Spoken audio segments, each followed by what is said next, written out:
Good morning all. आज हम जानेंगे induction type over current relay. ये induction type over current relay जब सर्किट में ओवर करंट फ्लो करता है उस समय सर्किट उस ओवर करंट को सेंस करके सर्किट ब्रेकर को कमांड करता है कि तो सर्किट को ओपन करवा दे, अब सर्किट में ओवर करंट फ्लो होने लगा है। ठीक, इतना काम होता है रिले का। कौन सा रिले का? ओवर करंट रिले का। ये ओनली ऑन ओवर करंट को सेंस करता है। ठीक है, और जो ये किस प्रिंसिपल से वर्क करता है, वो इंडक्शंस प्रिंसिपल से वर्क करता है। इंडक्शंस प्रिंसिपल क्या है? इंडक्शंस प्रिंसिपल यह है, जब चेंजिंग मैग्नेटिक फ्लक्स इंटरेक्शन होता है एक कंडक्टर से, तो जो कंडक्टर है वो कंडक्टर टॉर्क एक्सपीरियंस करता है। उसी प्रिंसिपल से हमारा जो रिले है वो रिले वर्क करता है। और ये यूज ओनली एसी, ये एसी में सिर्फ यूज हो सकता है, क्योंकि वहाँ पे जो है इंडक्शन का टर्म्स आ रहा है, यानी कि ये एसी में ही यूज हो सकता है और एसी में ही हमारा इंडक्शन हो सकता है। डीसी में क्यों नहीं हो सकता? डीसी केस में अगर हम करेंगे तो जो सर्किट है वो बर्न होने का चांसेस रहता है। अच्छा, उसको थोड़ा समझ जाते हैं कि कैसे बर्न होने का चांस रहता है। जो इंडक्शन होता है वो किससे प्रोड्यूस करते हैं? हम करते हैं इंडक्टर से। दैट मीन्स जो कॉइल है ये एक इंडक्टर है, और हम सेकेंडरी कॉइल मतलब प्राइमरी कॉइल और सेकेंडरी कॉइल, दो कॉइल से हम इस कॉइल में जब हम एसी देंगे, इस कॉइल में हम सोर्स कनेक्ट करेंगे, तो दूसरा में हम बिना सोर्स कनेक्ट किए हम इसमें वोल्टेज मिल सकता है दूसरा कॉइल में, तो इसको बोलते हैं इंडक्शन। तो जब इंडक्शन एसी केस में आता है, एसी केस का जो करंट है वो चेंजिंग नेचर का होने से, एक बार साइनोसॉइडल नेचर में होने से, एक बार प्लस और नेगेटिव फिर पॉजिटिव, ऐसा चेंजिंग नेचर होने के कारण इसमें जो है फ्लक्स प्रोड्यूस होता है। ठीक है, लेकिन डीसी केस में क्या होता है? डीसी केस में फ्रीक्वेंसी हमारा जीरो रहता है। फ्रीक्वेंसी हमारा जीरो रहने के कारण जो इंडक्टिव रिएक्टेंस है, जो इंडक्टर, सभी इंडक्टर में एक इंडक्टिव रिएक्टेंस जिसको हम डिनोट करते हैं एक्सएल से, और एक्सएल का वैल्यू हम फाइंड करने के लिए 2πfl का फॉर्मूला यूज करते हैं, और इसमें जो f है ये है फ्रीक्वेंसी। ठीक है, अगर हम एसी इसमें देंगे तो फ्रीक्वेंसी जानते हैं एसी केस में 50 रहता है, तो इसका जो इंडक्टेंस है, इंडक्टेंस के हिसाब से एक वैल्यू आ जाता है। लेकिन अगर हम डीसी दे देंगे, डीसी केस में हमारा फ्रीक्वेंसी जीरो होने के कारण जो एक्सएल होता है पूरा जीरो हो जाता है। इंडक्टिव रिएक्टेंस पूरा जीरो हो जाने के कारण हम जानते हैं जब एक सर्किट में रिएक्टेंस की रेजिस्टेंस अगर जीरो हो जाएगा, डाउन हो जाएगा, तो करंट ऑब्वियसली क्या है? बढ़ जाएगा, क्योंकि जो करंट है, करंट का फॉर्मूला हम जानते हैं I = V/R होता है। तो जब V/R और V/Z भी हम दे सकते हैं, तो जब रेजिस्टेंस की इम्पीडेंस अगर डाउन हो जाएगा, तो रेजिस्टेंस और इंडक्टेंस अगर डाउन हो जाएगा तो क्या होगा? करंट ऑब्वियसली बात है कि बढ़ जाएगा।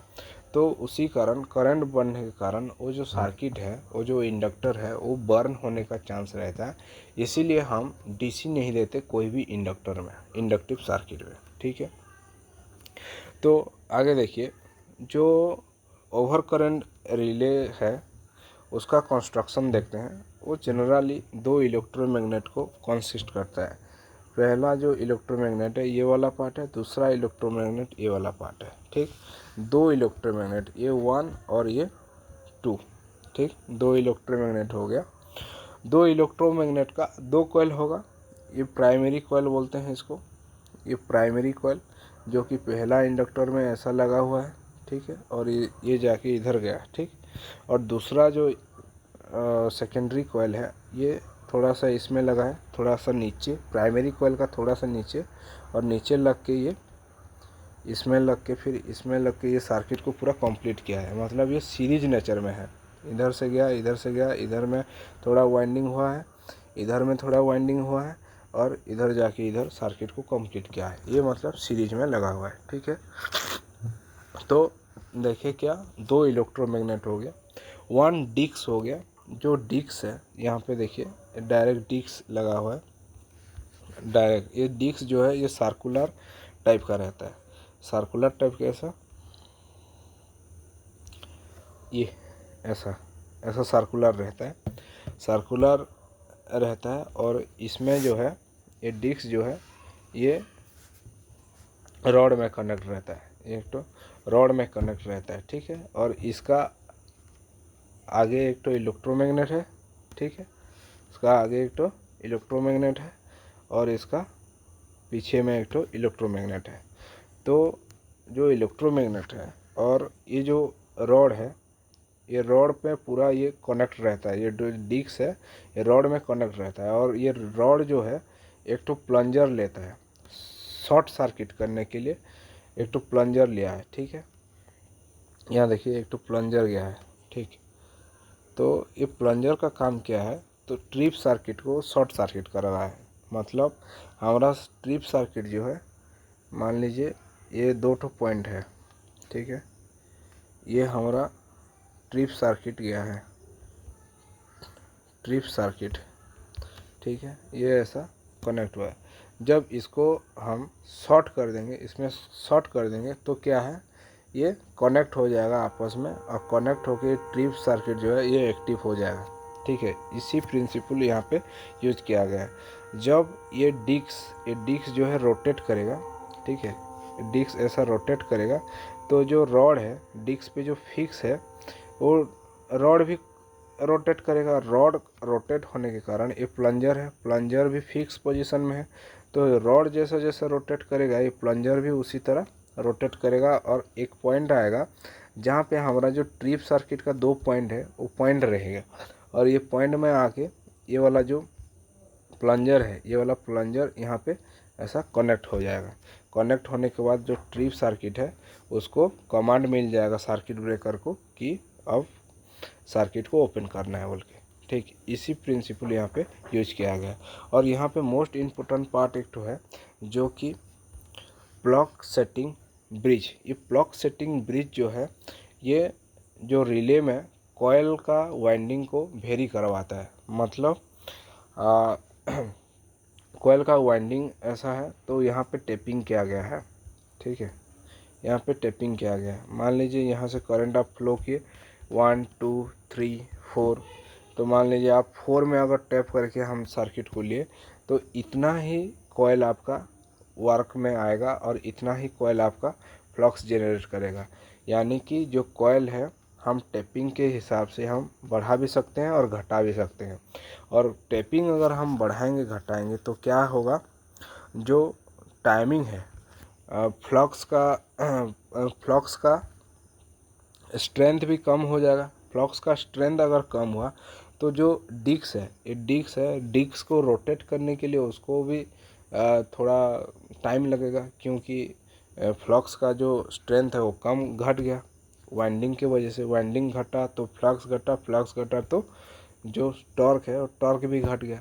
डिस्क का जो टॉर्क है टॉर्क भी घट गया, इसीलिए वो ट्रिप सर्किट तक प्लंजर आने के लिए तब टाइम लग जाएगा, तो टाइम भी बढ़ जाता है, ठीक है। तो हम देखते हैं पहला हम क्या किए, वाइंडिंग को कम किए। वाइंडिंग कम करने की वजह से क्या हुआ, जो मैग्नेटिक फ्लक्स है उसका स्ट्रेंथ कम हो गया। और मैग्नेटिक फ्लक्स का स्ट्रेंथ कम होने से क्या हो गया, डिस्क का जो रोटेट है वो कम हो गया। और डिस्क का रोटेट कम होने से क्या होगा, जो टाइम है वो बढ़ जाएगा। यानी कि जो वाइंडिंग से और टाइम है, वाइंडिंग और टाइम इन्वर्सली प्रोपोर्शनल है। वाइंडिंग अगर हम घटाएंगे तो टाइम हमारा बढ़ेगा, ठीक है। देन देखिए हमारा जो वर्किंग क्या होता है, पहले हम सिटी को लेते हैं। सिटी हम पहले देखे थे। सिटी जो है करंट ट्रांसफार्मर है जो हाई करंट को लो वोल्टेज में कन्वर्ट करवाता है, ठीक है। और सीटी जो है वो दो वाइंडिंग रहता है सीटी का, एक प्राइमरी वाइंडिंग और एक तो सेकेंडरी वाइंडिंग, ठीक। सीटी मान लीजिए ये हो गया, ठीक है। तो जो प्राइमरी वाइंडिंग है वो थिक कॉपर से बना रहता है, मतलब जो कॉपर मटेरियल है इसमें थोड़ा सा मोटा रहता है और कम वाइंडिंग रहता है, यहाँ पे एक दो ठो वाइंडिंग रहेगा, ठीक है। और जो सेकेंडरी है उसमें ज़्यादा नंबर ऑफ टर्न का वाइंडिंग रहता है, जो कॉइल है ज़्यादा नंबर ऑफ टर्न रहता है, ठीक है।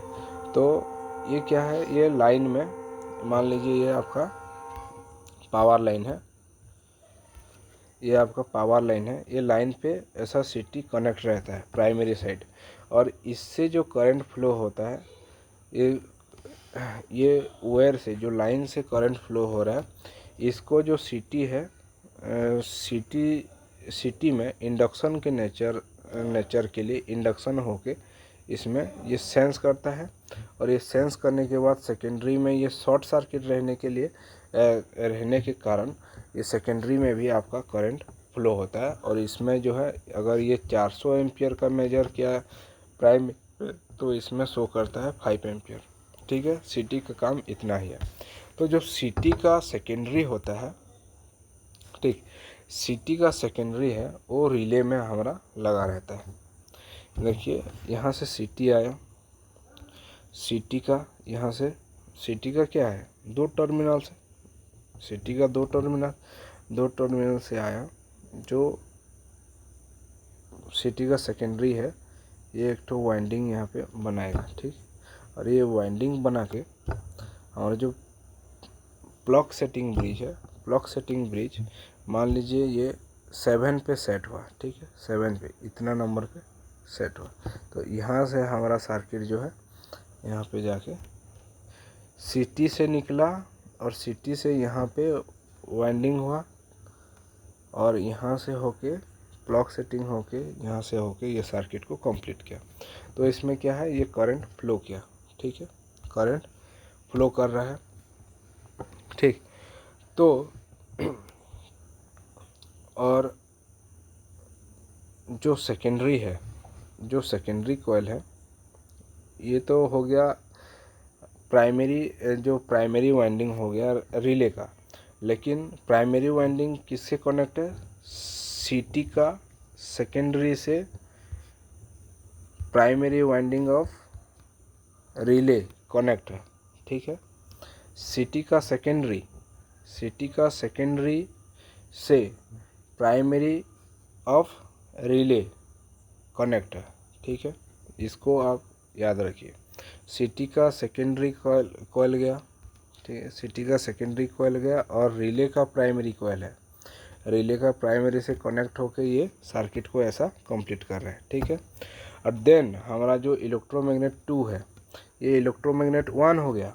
इसके वजह से जो यहाँ पे कॉइल है इसमें 5 अमाउंट ऑफ फ्लक्स जनरेट हुआ, ठीक है। और जो सेकेंडरी वाइंडिंग है, यहाँ से सेकेंडरी वाइंडिंग हमारा स्टार्ट होता है, यहाँ से ऐसा सर्किट को कंप्लीट करके ये सीरीज में कनेक्ट रहता है। तो सेकेंडरी वाइंडिंग में यहाँ का फ्लक्स के चेंजिंग नेचर होने के कारण यहाँ पे भी फ्लक्स प्रोड्यूस होता है सेकेंडरी कॉइल में, और सेकेंडरी कॉइल में फ्लक्स प्रोड्यूस होने के कारण ये दोनों कॉइल में भी फ्लक्स जनरेट होता है।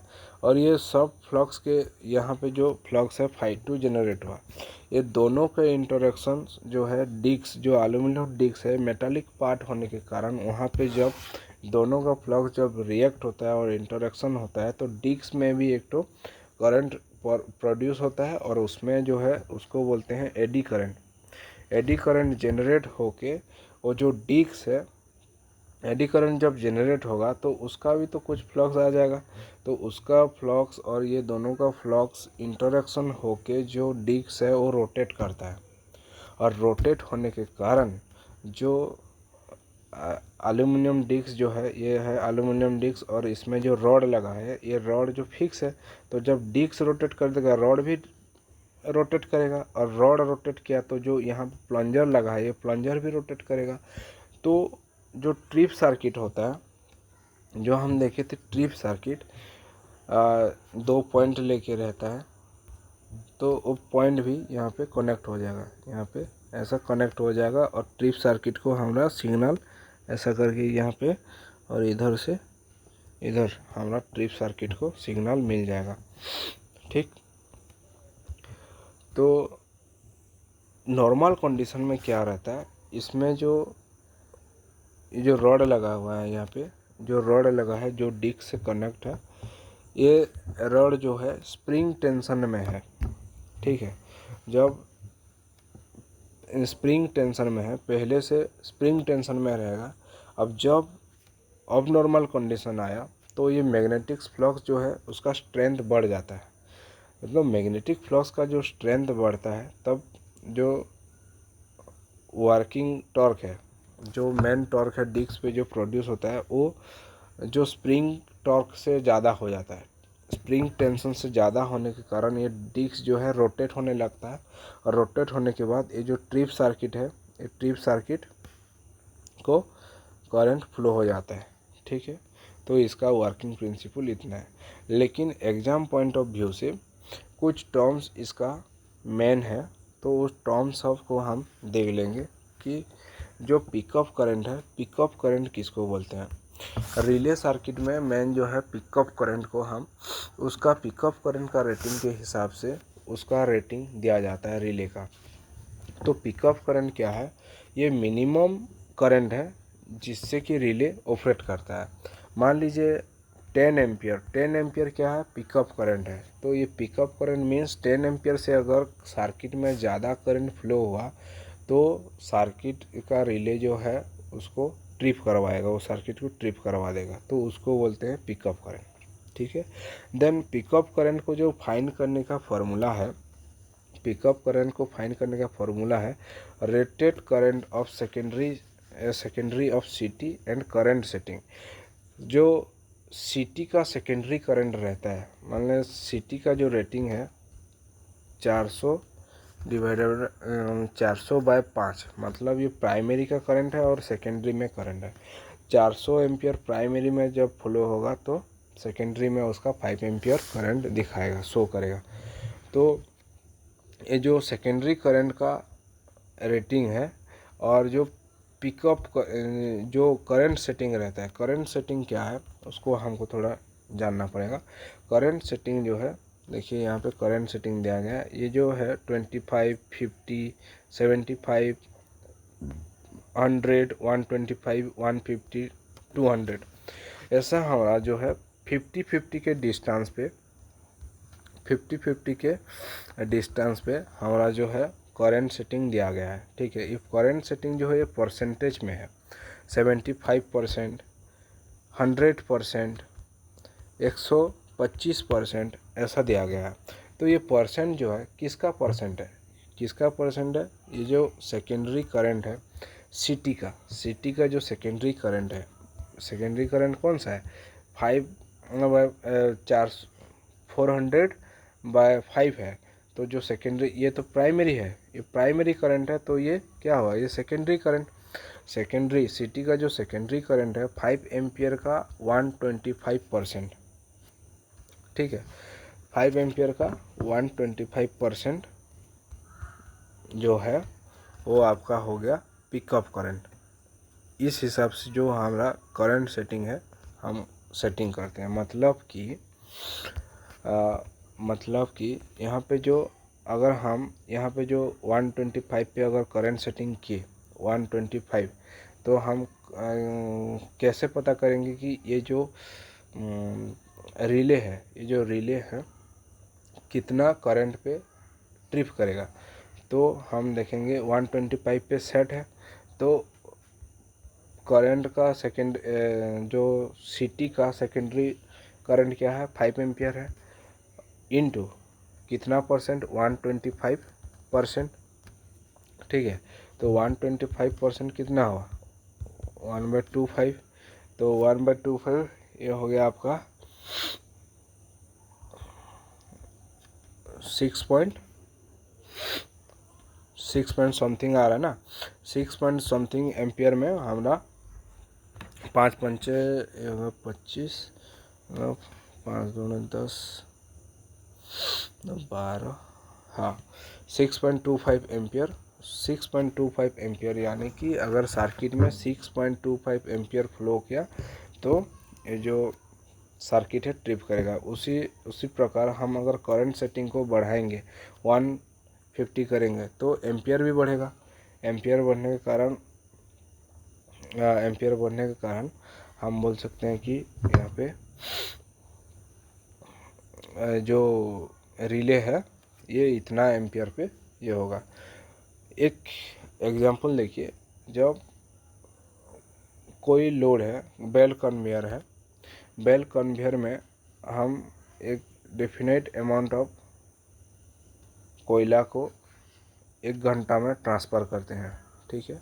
लेकिन 1 घंटा में हम ट्रांसफ़र करते हैं एक जगह से दूसरा जगह, ठीक है। लेकिन उस दिन क्या हुआ कि ओनली 300 टन हमको ट्रांसफ़र करते हैं 1 घंटा में।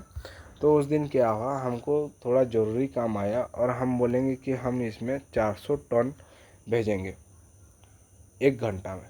तो हम इसका टीपीएच जो है टन पर आवर, इसमें क्या है 400 एम्पियर हमको भेजना पड़ेगा। 400 टन हमको एक साथ अगर 1 घंटा भेजेंगे तब जाके हमारा 400 टन पूरा हो पाएगा।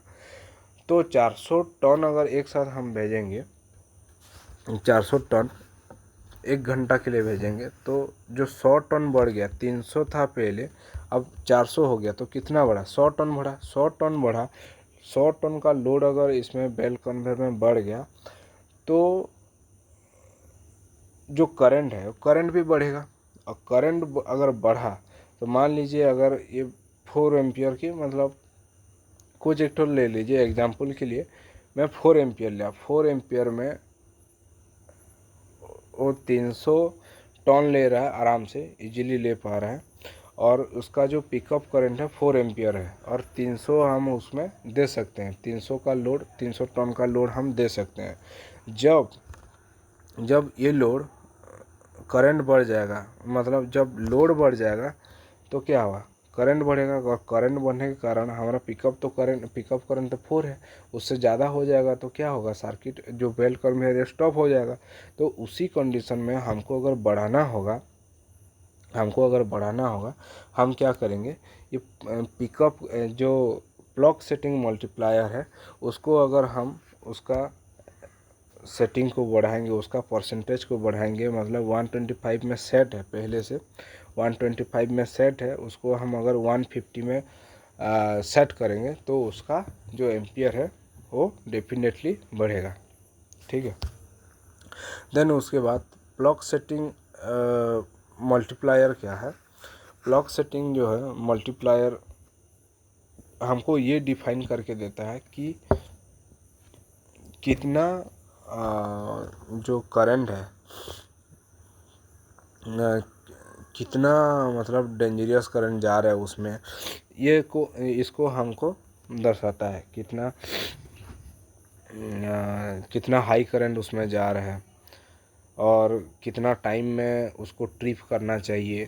तो ये हमको कौन दर्शाता है, क्लॉक सेटिंग मल्टीप्लायर।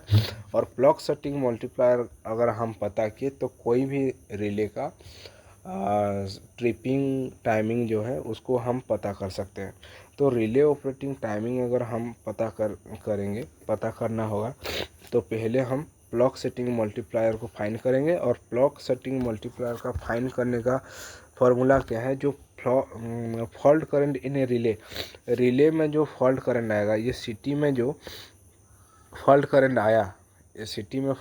आया, इसका करंट और पिकअप करंट कौन सा है, जो सेकेंडरी करंट जो 5 एम्पियर और जो करंट सेटिंग जितना 125 जो किए थे, ये हो गया आपका पिकअप